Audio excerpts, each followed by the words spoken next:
and welcome to the Social Power Lab podcast, brought to you by Folks Leadership Group.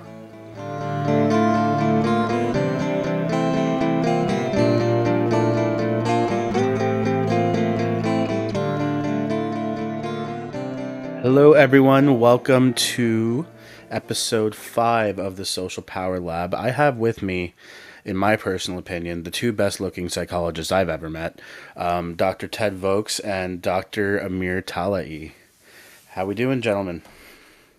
The truth of the matter is he's only ever met two psychologists, so that's not setting the bar I've met a particularly few. high. I've You met a have. few. It's just, something about We're your those favorite. haircuts. Yeah. Yeah. But yeah, we left off last time talking about the indirect composite forms of power. We dug pretty deep into conformity-oriented power, and we left off talking about reputation-oriented power. So that's where we're going to take you today, is kind of exploring what reputation-oriented power means. It's one of those pretty intuitive ones where it's about reputation, but there's some pretty complex ways to look at it. This was a form of power actually that I was like very not resistant to, but like when we first started talking about it and exploring it, Ted and I were literally like on I don't know if we were getting ice cream or so somebody was getting ice cream or something, and we were on an island, Peely Island, if anyone's ever been there, and we were just talking about this, and yeah, it's kind of cool how we landed now, but we're gonna dive into what reputation power means, and depending on where the wind takes us, we might have some more topics of discussion to dive into that everybody will resonate with in the most unfortunate way. So that sounds very Foreshadowing. when I say that, but I'd see some foreshadowing just to see what happens. But yeah, it's a really, really great topic to explore. Really good educational piece, and also just daily life piece, right? That's the beauty of psychology is, it's literally the science of everyday life, and that is why we do it. So anyway, I'm going to turn it over to Ted if you want to take us through, what you're thinking about with reputation power. Amir, any thoughts that you have? Take it away. Awesome. Yeah, we're this caps off the 12 forms, right? And then the plan is to just dive into applications from here on.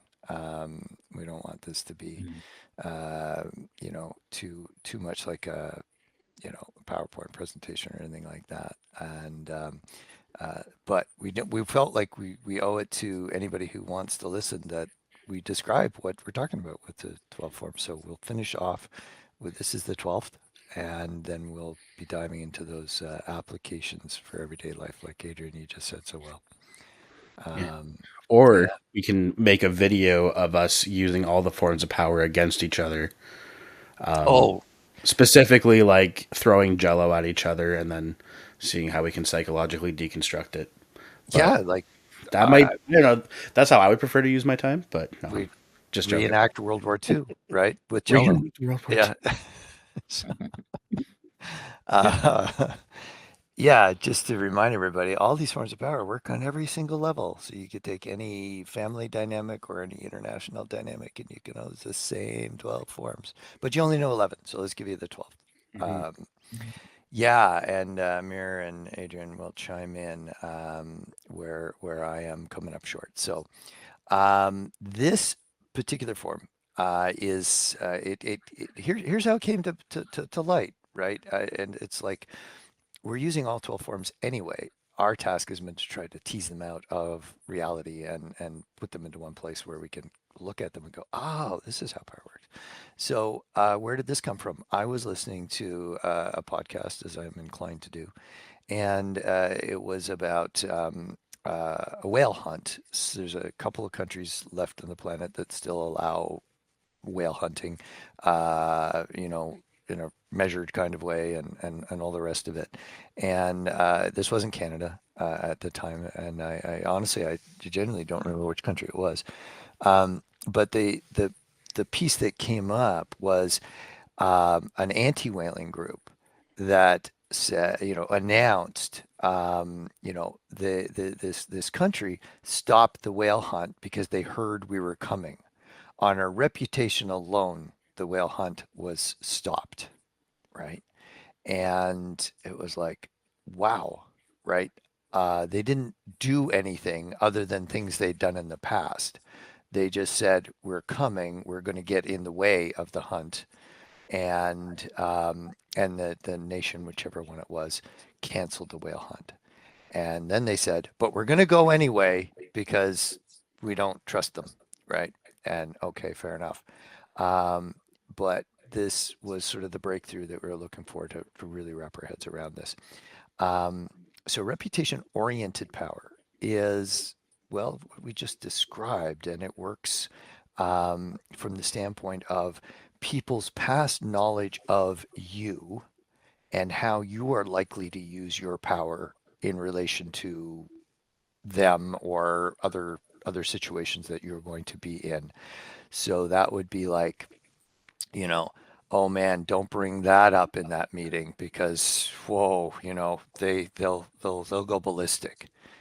Okay, so there's a topic we can't talk about with that person because by virtue of people's past experience with them, that sets them off.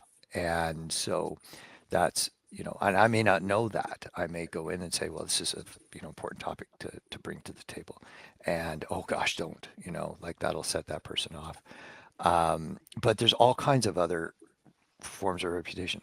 Oh yeah, if you want insight into that, Adrian knows a great deal about that. He loves to talk about it. You'll get so many insights. Oh, really? Okay, I didn't know that, right? And so somebody else has that reputation oriented power of Adrian as being approachable and open and knowledgeable. It's giving him referent power, in the positive, expert power in the positive, and it's all on the basis of the interaction that hasn't happened yet. Is that why people keep emailing me for tap dancing lessons?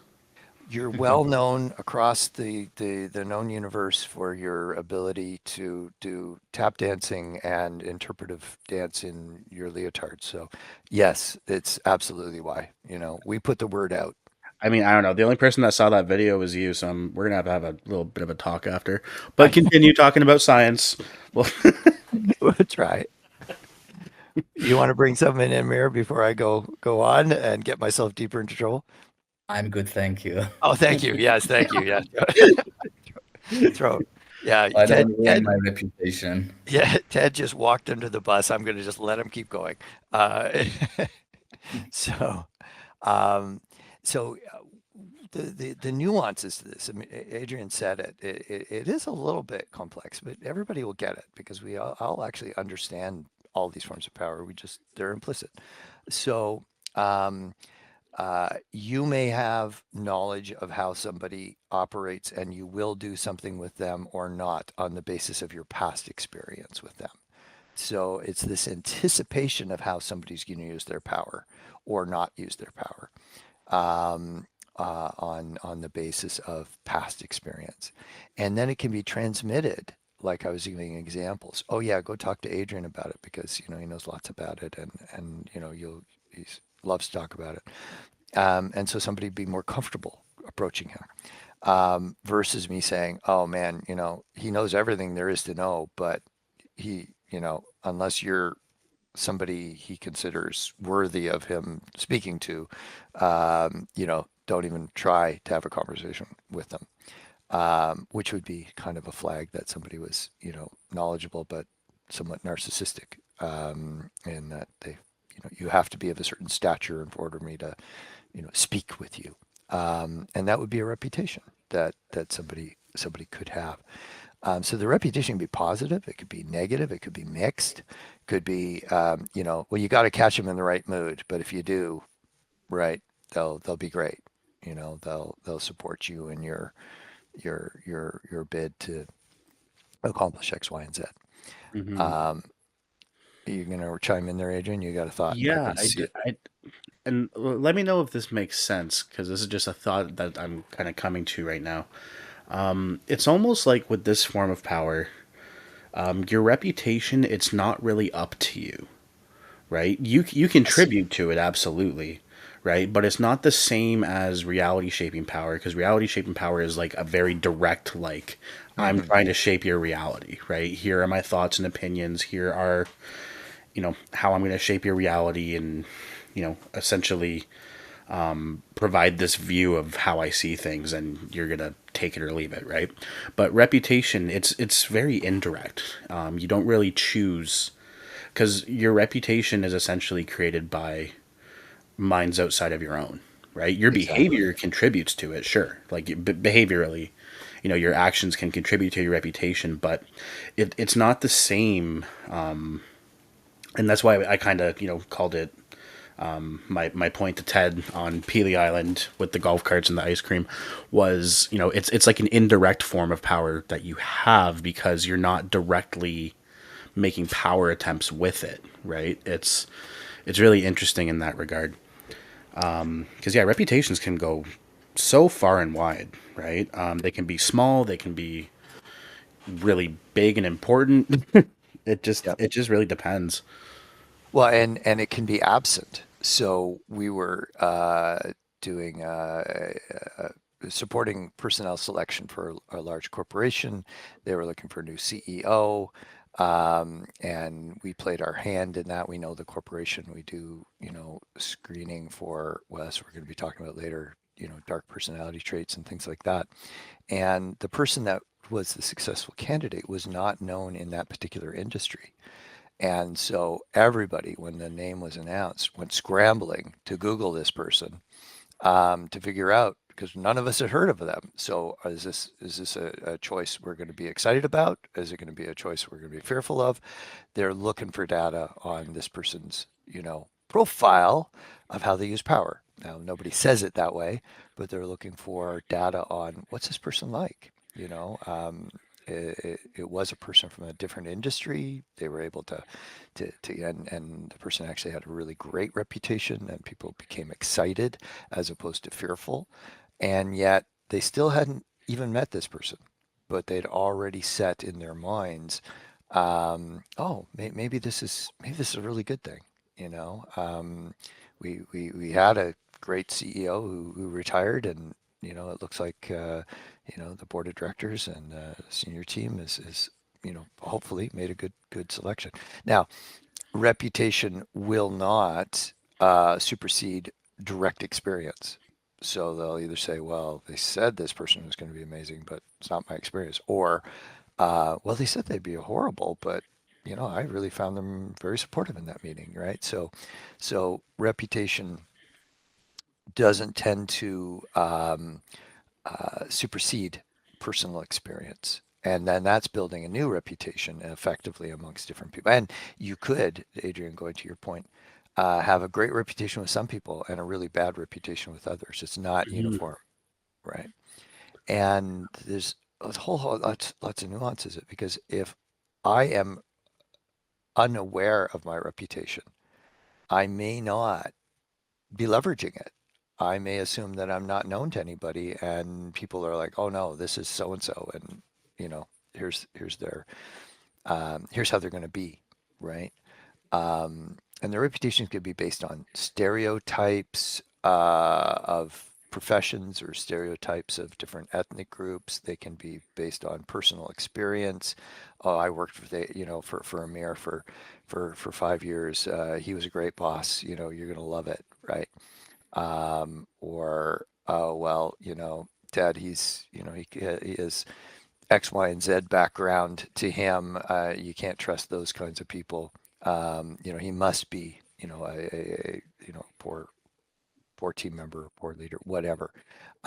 It's just fraught with biases that people have, and but it can even extend beyond just personal experience as to how your reputation might be um, slanted or shaped.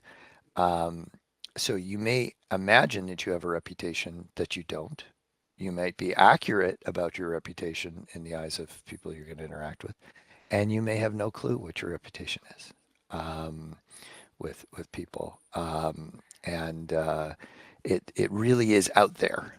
And then we will protect it if we can, right? If somebody, you know, challenges a positive reputation that we want to have, that's a threat. And we might want to try to set the record straight or some such thing. So where it's not that we're inevitably unaware of our reputation, but we may not be accurate about it too. Yeah. And even, it's interesting, like when you say reputation that we're not aware of, there's still, this is what I find wild about it, is the reputation that we're not aware of or that we're not trying to have, regardless of our feelings about it, there is this relationship between the person with the reputation and a person, perceiving that reputation. Like there is a relationship there, right? Because power exists in Yes. the relationship, Yeah. and the relationship is very indirect. It's very like, so it's interesting. If I were to think like, okay, myself as a 10-year-old, Ty Domi on the Toronto Maple Leafs back in the day had a reputation of being like a scrapper, right? Hmm. He I was remember. the really rough, yeah. So Ty Domi essentially had a reputation with me, and there was a social relationship in a sense of my conceptualization of him and how his behavior socially shaped that conceptualization. Oh my god, that conceptualization I have of him. Does that make sense? Did I word that properly? Well, I followed that, Amir. Mm-hmm. It's just it's so odd, how power can work in that way, and it's really fascinating. And sometimes you can have a reputation of just like the most ridiculous things, right? Yeah, I feel like I might have a reputation of, and I one time got I got my ears pierced for the first time at a high school party. It was a party trick. I was like, hey, let's pierce my ears. Not a smart party trick, but it happened, right? And you know, now that was a long time ago, but somewhere there might be somebody who only knows me for that, right? Right. Yeah. As the guy that literally volunteered to get his ears pierced by a bunch of 17-year-olds when he was 17. Like, Uh, so, but I, then yeah. we have reputations as teachers, right, in our different teaching fields, right? We received really nice comments on our videos from students that I've taught a couple years ago, right? It was really heartwarming. And I was like, oh my God, I didn't know that that's how I was thought about. Yeah. So it's like, it's really wonderful too, right? So it's just an interesting form of power. They all are, but this one especially to me is just so interesting. And now whoever listens to this knows how I got my ears pierced originally, so that's funny. It's new to me, man. All right. I didn't know. I Yeah. didn't tell you that story. It's really No. changed your reputation for me. Yeah, Well, my mom wasn't happy. well, well, and there's countless anecdotes of this because it is so big. I listened to another piece on organized crime, and they're talking about how organized criminal groups will have to enforce um, in order to preserve their reputation. So the example that they provided was, well, somebody's selling drugs on this particular gang's street corner, and they don't really care that much. Small time selling some drugs, but we nonetheless have to go and beat that guy up. Otherwise, our turf will not be respected. We will lose our reputation as enforcers of our turf. And so this one person selling, no big deal to us, but the word will get out that you can sell in our turf. And so to reinforce our reputation, we have to go and cause some physical grief and trauma to this individual. Um, and so there's the whaling group that says, the hunt got stopped because, of our reputation. There's the organized crime group that says we got to go beat up this person, to preserve our reputation. And militaries will do this too. They don't get in a liberal democracy, militaries don't choose to go to war, but countries will say, well, we can't, we have to retaliate in some way because our waters, our territorial waters were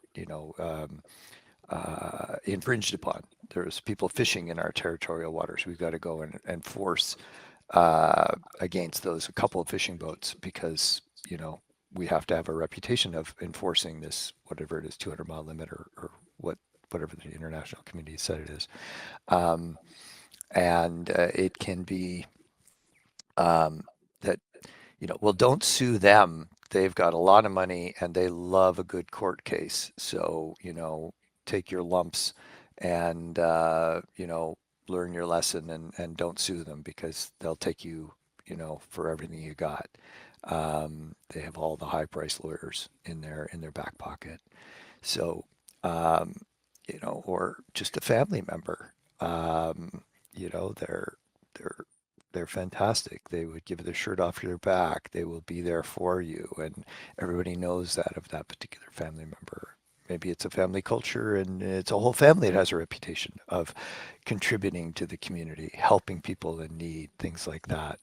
Um, reputation of any kind, drawing upon any of the forms of power, sets in people's mind what an interaction might be like, and whether or not they're going to move into that domain of interaction or not.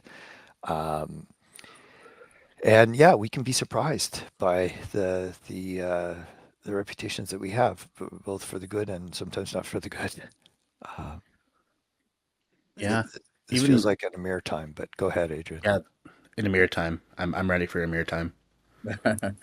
No, I think what really differentiates reputation power from the other forms of power is that we really may not be aware of it, and we may have a completely opposite idea of what people think about us. Now, for example, for expert power, we know we have a good idea like how much we know about a topic, or legitimate power. We know if we have legitimate power or not, if we are the boss or not.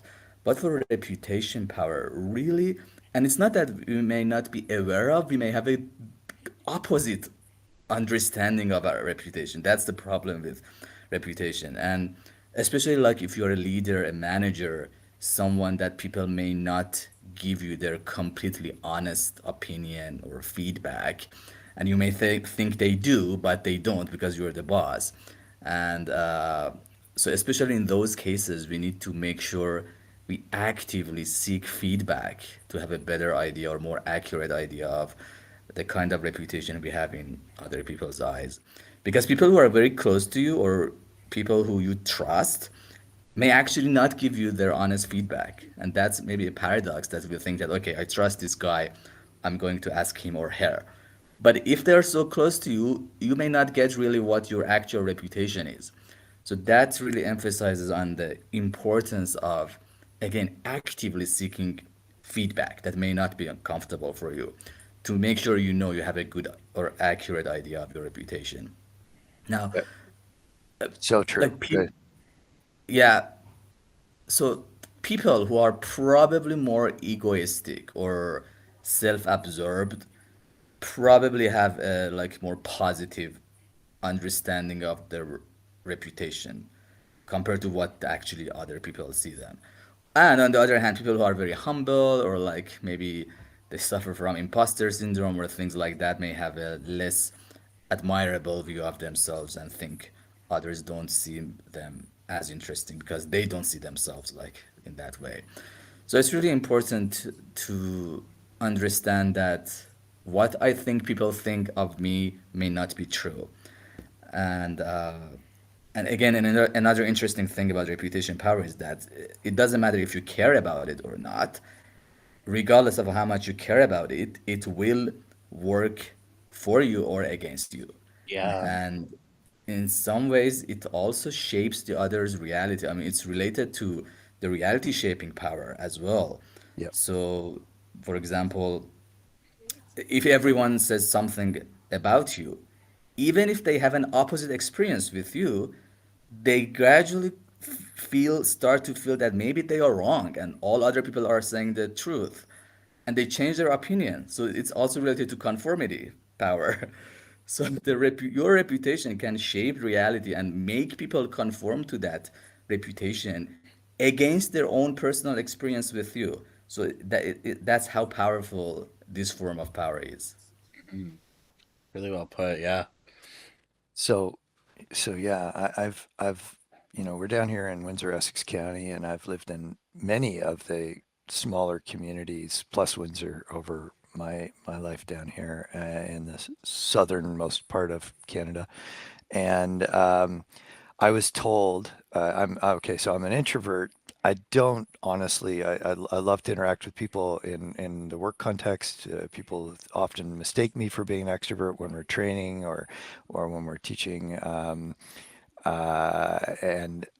yet, I need my space and my small circle of friends. I know many people, right? That's the introvert extrovert thing.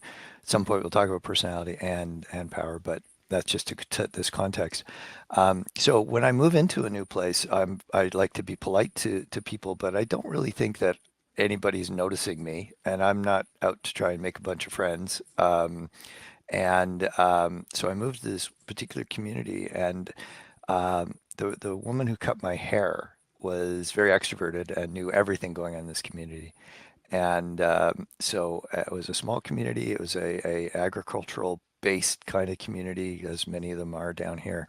And I was shocked to learn as I was in getting my hair cut that when I came to town for the first like I don't know how long she said, for at least the first 9 months of your hair, everybody in town thought you were the new narc in the community.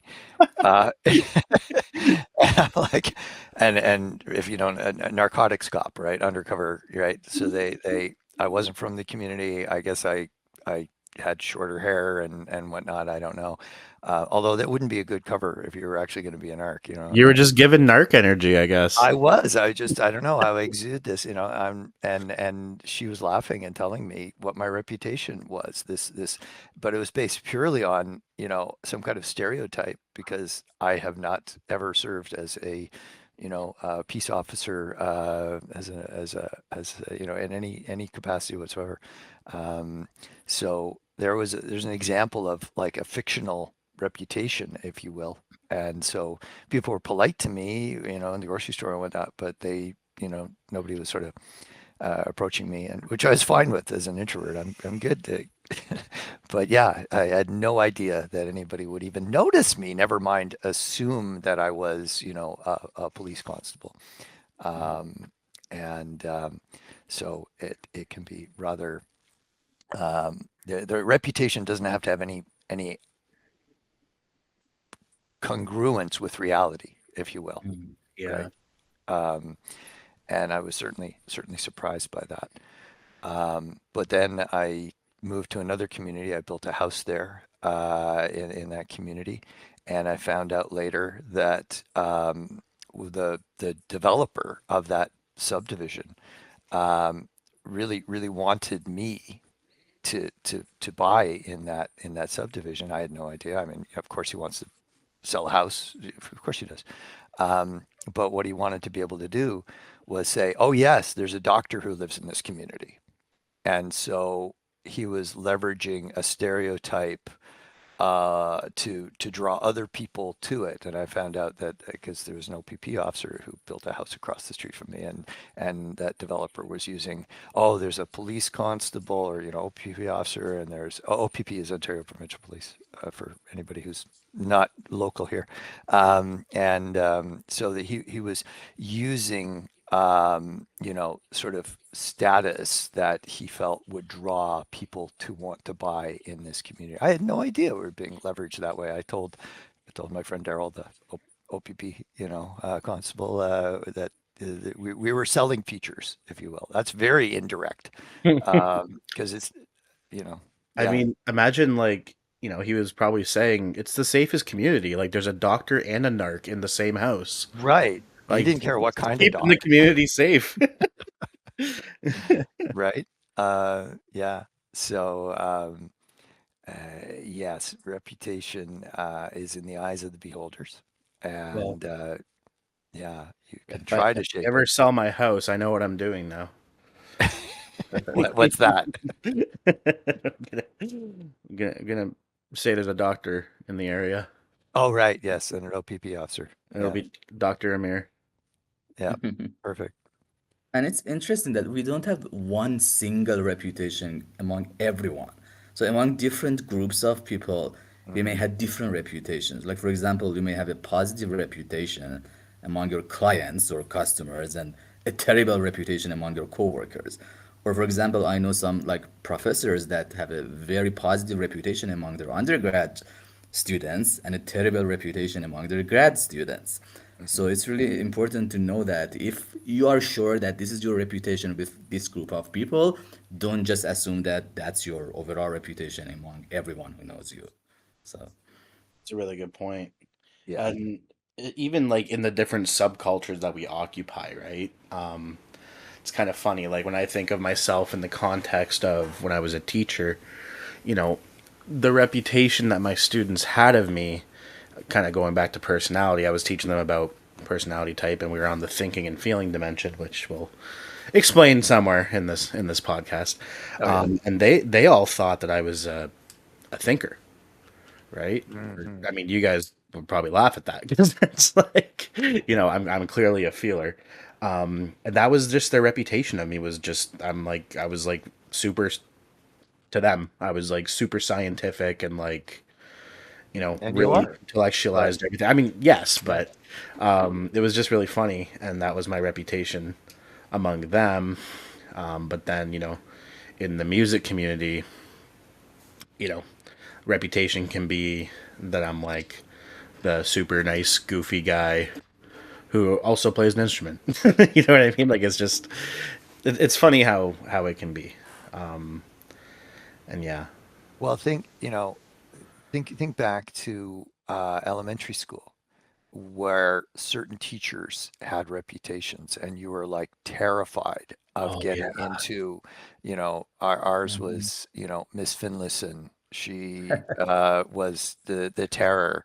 Now, kids who had her, like, they didn't, come out going, with adoration, but they survived. They got through and stuff, but her reputation was like you don't want to get in her class, right? And she's probably a really good teacher, but as grade one, two, three, four, five, and six kids, wow, we were mortified, of her, those of us who hadn't had her, sort of thing, and we didn't And want to get her. sometimes it works the opposite. Like because of that reputation, you have such a bad expectation of that teacher that when you see that person and actually interact with her, you see that she was not that bad, and you actually come to like that person. Yeah, So sometimes that reputation is something that shapes your expectation very extremely, so that when you have that real, actual interaction, your experience is really different. So it's not always that you believe exactly what the reputation says. It just shapes your expectation, and then your actual interaction kind of adds to that. And then there's a like maybe fight, maybe a dance between reputation and actual experience, and either of them will win that, that fight. right. And it's like all forms of power; it can be very fluid, mm, for sure. And as Adrian, to your point, it can be different in different domains of your life, for sure. And yeah, we may know it, and we may not. Um, So, yeah, it plays a very, very pre-conscious role, and we hear it, and we're going to give it a lot of weight if we trust the reality shaping power of the person who's telling us. So, Adrian could tell me, "Oh man, you're really not going to like, grade five because you're in, you know, Miss So and so's class." And if I think highly of Adrian, then I'm liable to really give a lot of weight to what he says about this this teacher that I'm going to be. But if I see Adrian as somebody who is constantly in trouble anyway, I may discount his, oh, look out, like, that's going to be awful. Well, he gets in trouble with everybody. Like maybe they're not as bad as what he says. So we're going to consider the source. There's that phrase of reality shaping power, Mm. right? And especially Uh, grade five. Oh, right? Yeah, you would have been right. yeah. About Adrian having a reputation for getting into a degree Oh of trouble. God. Yeah. Yeah. My grade Um, five teacher used to give us something called, he wouldn't give us lines because they were too easy, right? Like when you remember like writing lines at recess.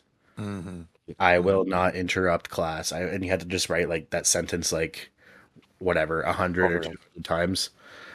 I mean, you guys probably never got lines, but I I But stayed in front I of the saw kids who did get lines, Adrian. yeah. Yeah. There Yeah. was a lot of recesses, and my grade five teacher, he had this unique twist on it where it was he gave you reasons, and essentially, depending on how much you had to write like 50 different reasons why you shouldn't do whatever you did. And I honestly, it was like I had a tab. Like he would just he'd start with 20 reasons, and then throughout the day it'd get up to like 200. And it got to the point where he had to tell me, he was like, "Listen, you could just repeat some, like just right." Because I want you out of my classroom Yeah. at some point. I don't Oh God. Anyway, sidebar, but know. good, good It's times. yeah, that's wild. Yeah, so that's reputation oriented power. Nations have reputations that can change. Canada used to be seen and this is my view of our reputation internationally, but am Canadian, as sort of a middle power that could kind of punch above its weight in international discourse and whatnot. And it really seems like we've surrendered some of that reputation, and it's kind of like, oh yeah, Canada, oh yeah, whatever.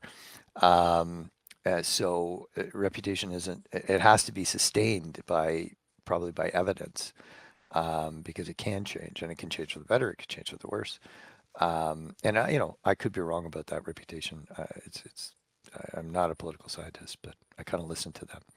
And we don't seem to be carrying the same degree of weight as we once did on the international stage, and, for lots of reasons. That may come back. Um, it depends on what we do as a nation state. So, some have reputations for being highly corrupt, others far less so, and so it applies on every single level. We experience it, and we like to talk on the individual or interpersonal level, but all these forms of power exist on every single level, for sure. So companies, oh yeah, what's it like to work for that particular company? Oh, I worked there for X years, like they were really good. And uh, so companies will often chase awards, employer of choice awards, things like that, to attract the best talent they possibly can, versus having a bad reputation that is out of date. Um, I remember sitting on a committee in when I was a graduate student, around bringing, selection committee. They put a couple of students onto the selection committee periodically, and um, there was this one institution, one university, where it was like big reputation, big name, and oh my God, we've got, applications, coming from this particular institution. And I looked around at the faculty and they're like, yeah, okay, that's their reputation. But when we get their students, they don't know how to think for themselves.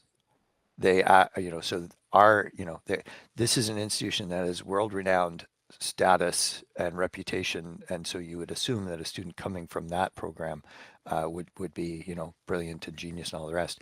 And what the faculty are saying is, every time I get a student from that particular institution, which will remain nameless, they can't think for themselves. They're just like an automaton of whatever professor they're working for. And so it takes us 2 years just to get them to have an original thought, because they're so used to just parroting what, their professors would say and do. So it was this out of sync. I heard, because I'd heard about this big institution for years, and then they're like, yeah, their students are, they're smart, but they they have no creativity, they have no sort of ability to, and that would be unfair to many students who may have gone through that program and could think for themselves. But there's that reputation. You come from this school, you will be like this, you know.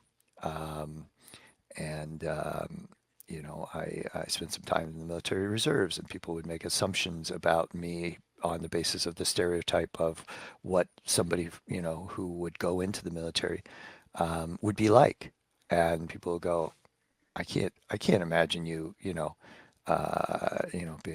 a military reserve officer or anything like that. How, you're not like that. Well, what do you mean when I'm not like that? Um, and not everybody who I had the privilege of serving with was a carbon copy of one another. um, but we did what we had to do in the roles that we were performing, and did so, more or less comfortably with the power that was entrusted to us. Um, so there you go. There's reputation-oriented power on all kinds of levels. Um, Mhm. Amir, you usually are the one to bring the capstone points in, so No, brilliant. I just want to give hope that even though we say that we are not aware of it, or like maybe we have less control over it, we do have control over it. We can do things to shape our reputation among like people, especially if, I mean, your reputation will be stronger if people hear it from very different sources, if it's not just one source. And Hmm. also when no one is trying to convince them to do something, or for whatever reason, if they just happen to hear it, when they know that, okay, there is no hidden agenda that people are saying this about that person to me, they come to believe that as a like more solid uh, idea about this person. So we can shape our reputation. There are things we can do to shape our reputation, and it's like shaping a culture. That I think it's Hmm. just for one person. It's not for an organization. Well, it could So be yeah. for an organization too, right? Yeah. Right. But that's the organization trying to shape its reputation out there. Um, Yeah, you know, so it's interesting. Things like one of my things I do for reputation is pro social gossip. Right, that's one of my favorite things I've learned from you, Ted, was talking good about people behind their back. It it and for genuine reasons, obviously. yeah. It just it people love to hear that, right? And it can just create these really small positive moments in a day, right? Where like I've had it before where I just said something nice about a coworker. I was just like, yeah, so and so, they, me and them did this presentation together, and like, they're just a really hard worker, and they're really fun to work with, and they're easygoing, and they're really like, they're really accommodating, right? And then I'll just, I'll share that with like my supervisor or whoever, or another colleague, and then it gets back to them, and then so it's like in the moment where I was shaping their reputation, it's almost like then a reputation was built with the person I was talking positively about, right? Now they might have a positive reputation of me. Like, you know what I mean? It's just it's can go in so many wonderful directions. Absolutely. And the inverse, right? You trash Yeah. talk people, and people start to wonder, is this really about the person you're trash talking, or is this about you trying to manipulate people, right? Or, Yeah. Gotcha. and so people are actively engaged in shaping your reputation. I don't want you to lose sleep over that, but the fact is that people are talking about us. Now, here's the other thing to counterbalance that. Everybody is their own main character, right? In Yeah. their own life, and so people are probably talking about us less than we necessarily imagine they might be doing, but they are talking. And the more likely that you have some power, the more likely they are to be talking about you. Um, some of the best spies in the world are not the James Bond type that are very visible. It's because they are invisible and nobody talks about them. I didn't think anybody was talking to me about me in that community, but people are saying, "Oh, there's the new narc in the community, right?" Um, but the dentist who was overseeing Pearl Harbor, he had the dentist office was sending information back to Japan, his home country, about what the American fleet was doing. This was back in 1940, and lead up to the Second World War, the attack on Pearl Harbor. So he was absolutely mild mannered. He was just filling teeth, had no reputation probably other than he's a good dentist, and he stayed under the radar and was able to, send information back about what ships were in port, what the patterns were, things like that. So you may not want to have a reputation if you're trying to stay off the radar. And sometimes people will do that even in the workplace. It's too threatening. I just want to keep my head down. I don't want to get noticed. I don't want a reputation here for anything versus, oh no, this is a safe place. Speak up. You know, um, the reputation of management here is very positive. They're open to listening to ideas, and I try it, and I'm, hey, great idea. We may not be able to do that, Ted, but hey, that's a great idea. Maybe at some point we'll be able to, or well, that's the stupidest idea I ever heard. Well, okay. Despite what anybody else might tell me about the reputation of this organization, I'm going to go with my personal experience. I got humiliated in front of everybody in the team. I'm not doing that again. So, and then I put that on Glassdoor or someplace online that says, well, they say they're open and, want employee involvement, but let me tell you how it really goes. You know, I spoke up once. I got, you know, whack-a-mole, and I'm not doing it again, right? Mhm. So um, there's really no way you're not going to have a reputation other than to, not be noticed. Yeah. And that is another point on power, by the way. If you don't have attention, you don't have power. And I Mhm. think we could segue right away because I think we've got this. Let me make a formal announcement. We now have covered in the first 4.5 episodes all 12 forms of social power. So if you missed any and you want to understand it, go back, listen to those because we're not going to keep redoing them because we don't want to bore anybody. We want to get into application. And I just segued us into one that won't take long. If you don't have attention, you can't have power, right? Attention is a prerequisite to having power. So, one of the most terrifying experiences somebody can have is to feel like nobody cares that they are there, nobody notices that they are there. That means that unless I'm that spy and I don't want the attention on me, I can't leverage any forms of power that others might have that are trying to reach into a network. I don't have it because I'm not attended to in the network, and so attention is a requisite condition to shape other people's reality, to try to draw upon other people's power towards my intended effects. If I am not known and there's no reason for people to want to know me, that's a very isolating experience. It sets off the alarm center in the brain. Loneliness and isolation, not good for the brain. We know this from tons of research. Literally sets off the alarm system. Loneliness, and that's kind of a new innovation in our field, relatively speaking. That So people are talking about an epidemic of loneliness. What that means is all these people have no power or very limited power, let's say, um, and because they are not connected to other people. So to be connected to other people is have the potential to lend our power to them and for them to leverage their power towards our intended effect. But we've got to have the right forms of power in relation to them that we even get their attention, right? And there's expressions around this. Oh yeah, but they won't answer my phone calls.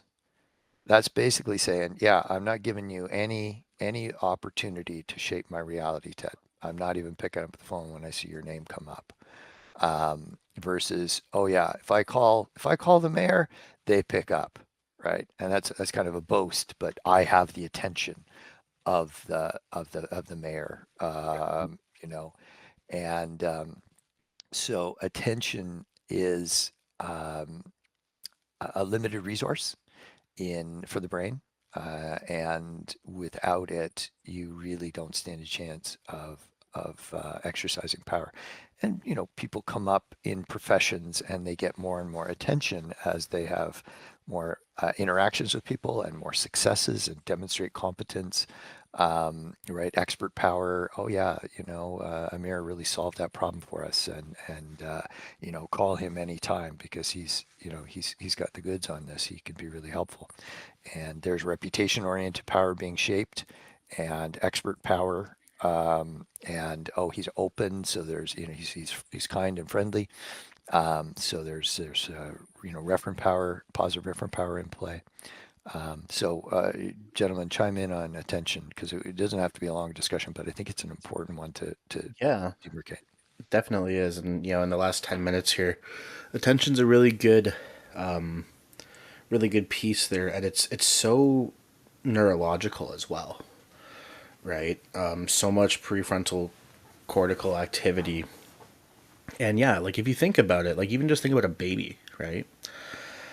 Why do babies cry? To get our attention, Right. right? And then therefore they have power and they get their needs met. And it's an amazing biological system as power usually is. But Oh, listen. also, I did want to make one comment about how everyone's the main character in their own story. Yeah.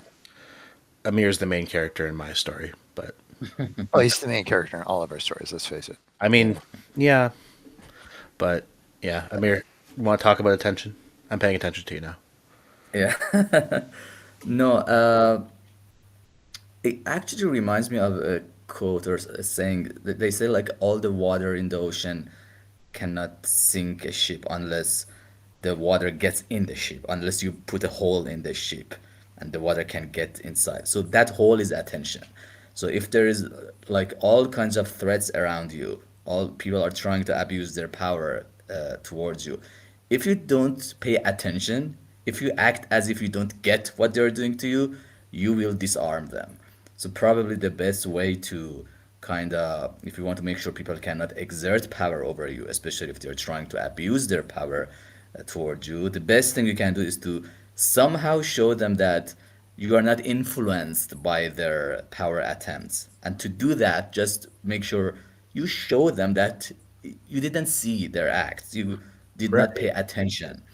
Again, it's very much similar to this like ship like analogy that the attention is the hole that you dig in the ship. If you don't pay attention, no one can do anything just because you don't get them that power. You don't open the door so they can do Right. whatever they want with you. So it's like a key Hmm. to the door of, I don't know, the power Of power. reservoir or something like that. Yeah. Yeah. That's an amazing analogy, and you know what it made me think of? It's like when you're a kid and you're getting like bullied at school or made fun of at school or something, right? And your parents say like, "Oh, well, ignore them. Don't give them a reaction." Right? Right. And Exactly. essentially what they're saying to you, and I'm just piecing this together now. Essentially what they're saying to you is, don't show them that they have your attention Yes. because they get power by having your attention. Yeah. Well, Right? if you get pissed off, they are producing their intended effect, Right. which is to, cause you pain and discomfort. And if Um, you if they can't get your attention and you reject their attention, like their power attempt fails, right? yeah. Well, and you see it, a toddler, I saw this, when my son was a little guy, and he wasn't like this, but I saw a dad walking along with his toddler. His toddler fell over, you know, didn't like falling on the ground, got up and punched his dad in the leg, right? And his dad just laughed, right? Which, yeah, I mean, okay, I see what you're doing there, son. There, poor guy, you want to displace your anger onto somebody else, and I'm safe to do that, so you can do it with me. And it's like, all right. Um, so the toddler didn't get the intended effect to say, you need to say sorry to me. This is the little guy's not very verbal at this point too. Um, so we do this from, you know, pretty much birth on, right? Like you said, Yeah. Adrian, crying is to get that attention, right? And I'm cold, I'm wet, I'm hungry. That's basically what babies are trying to convey, and parents learn the different cries. No, no, he's not hungry. He's wet. No, no, he's not wet. He's just overtired. Let's put him down. Um, so, but they do that for attention, and our brains are hardwired to respond to that. You try to have a relaxing meal in a restaurant when somebody else's child is wailing, in the next table over, and see how your alarm system is actually going off. Hmm. And so it is a aversive stimuli, let's put it that way, that we're wired to either respond to or hope somebody else will respond to if they're not our child. Um, Yeah, so, definitely. so attention, big deal. We know when we don't have it from people because we're looking for cues. Little children know when they have attention of their peers or their parents or anybody that matters to them. They can tell. It's pretty hardwired in, and we know if we have, and sometimes we'll be placated. Yes, yes, we're listening to you, but they're not, right? And that could be from a parent, or that could be from a peer, or it could be from management. We'll pretend to listen to you, but really we won't be. Hmm. Um, but yeah, that's that's the role of attention in power, and why it's terrifying if we don't have anybody's attention, because that means we don't have anybody else's power, and we have and we stand a very small chance, if any, of exercising any power in relation to this group that I'm embedded in. And you know, I moved into this community. I wasn't looking for social connection. I had my friend group and all the rest of it, so it didn't bother me that people thought I was a narc. I thought it was very funny. Um, but the my woman cutting my hair said, "Yeah, oh yeah, that's why they stay away from you. And if they're polite to you, that's why." And I'm like, "Oh, okay, this serves my purpose." I just moved here for the view. I was overlooking the lake. It was amazing. That's why I moved there, not to. It sounds like I'm terribly antisocial. No, it You sounds, guys, you guys hang out with me, so that's all. honestly, if everyone's staying away from you in that community because you're a narc, it just sounds like they're all drug dealers. Well, this is the reason that they assumed that somebody was a narc in the community, because there was, illegal grow ops and things like that. It was known for that, and anybody in this region probably knows what community I'm talking about. And there's a few, but yeah, it's a beautiful community. I loved living there. I lived there for 7 years, and I got to overlook the lake and never got bored of the view. But I never went out of my way to convince anybody that I wasn't the local narc. Although I think the word got out through my hairstylist, who started because she was like the hub of information throughout, one of the hubs. So she would have network power, she would have reality shaping power, right? And people who cut hair, they often have a really good view of what's going on in the community, or yeah, Hairdressers and bartenders, yeah, absolutely. yeah. They get a lot of information power, right? Yeah. Um, for sure. So yeah, that's attention. We weren't thinking we are going to go there today, but this is what it's going to be like. We're going to bring all this stuff to the table. We did have something we were going to talk about, and I got down that rabbit hole. So tell me Yeah. something else, Adrian. Okay. I mean, well, we're pretty much coming up on the hour, so I Yeah. mean, any closing remarks anyone has before we say goodbye to our lovely listeners for the week? Just to wrap up the attention section, and we are close to like the holidays, I'd say the best gift you can give someone is your attention. It's a I famous agree. saying. Oh I man. really do agree with that. So this is my gift to you, Adrian, for your Christmas. Aw, I'm paying attention to you right now. I feel so honored. And yeah, I truly do believe that, right? And it just goes to show like how important, like it's like when you think about how much, I don't know, your loved ones, they love getting a phone call from you, right? It's just because they have your direct attention. And yeah, I agree that that really is. Yeah. There is research actually on mothers of autistic children, and because those children may not react to the mother's like behaviors or smiles or facial expressions, the rate of depression is higher in those mothers just because they don't receive that attention from their babies.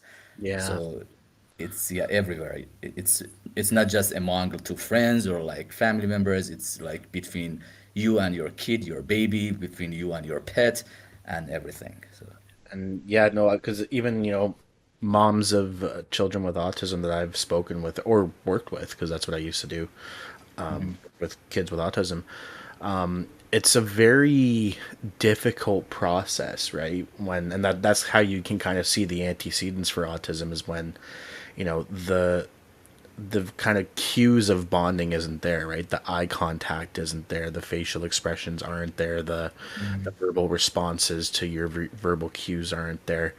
And yeah, yeah, that's an interesting piece, higher rates of depression. Another little fun fact in the at the end of Right. the episode. But Yeah. yeah. yeah, go ahead, Ted. Well, I just want to say from here on in, we're going to be bringing in cases and discussions and questions and insights we have accumulated. We may do this next episode is just bring up all the things that those of you who are listening and sending our way, are ready to talk about. I think this is the second episode we haven't had a chance to talk about power and consciousness, but we will. That's a top question or insight actually to share from what one of the people that is listening to us real regularly. We've got lots of great insights and input that we're going to start to explore now that we got the model out of the way. And so that's the direction we're going. And yeah, I can't wait for how things are going to unfold coming up. It's going to be pretty raucous and free flowing. But if you got questions, send them to us. We would love that, and we want to make this relevant to those of you who are interested and want to understand power. We're going to go dark, I think, in the next episode, meaning that we're going to be looking at something that Amir is, in my view, world class expert in the dark tetrad, and as excitingly, the dazzling tetrad, which almost none of you, unless you've done training with us, will have ever heard of. How the dark and the dazzling individuals on the spectrum of personality are inclined to use power. Um, and so, four dark traits and how they are wired to abuse power, and four dazzling traits where they are wired to struggle to use power.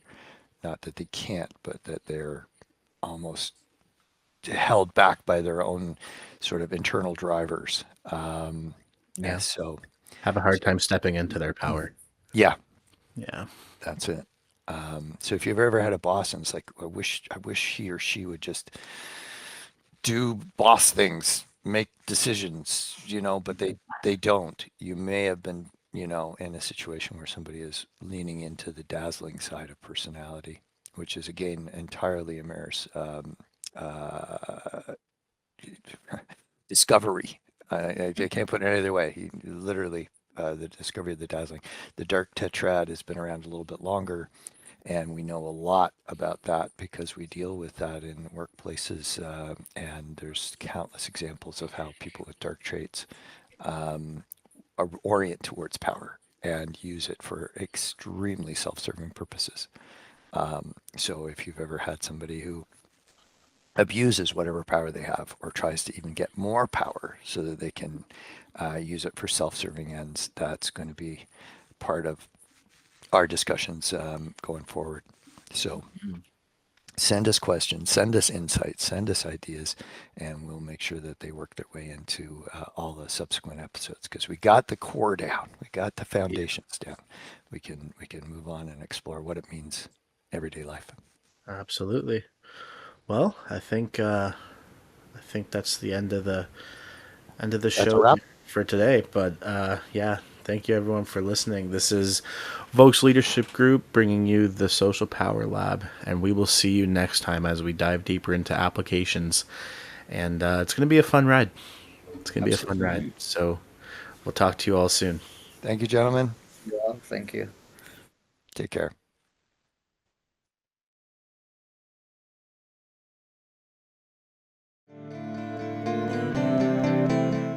Thank you for listening to the Social Power Lab podcast. Make sure you join us next week as we continue to uncover the hidden dynamics of social power all around us, because every conversation changes the world one interaction at a time.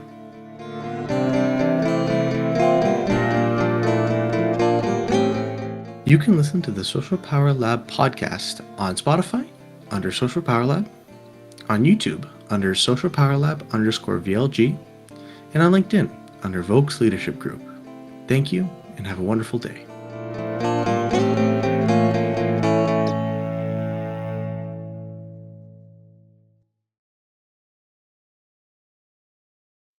This podcast was produced by Trenton Vokes. The theme was produced and written by Adrian Deschamps.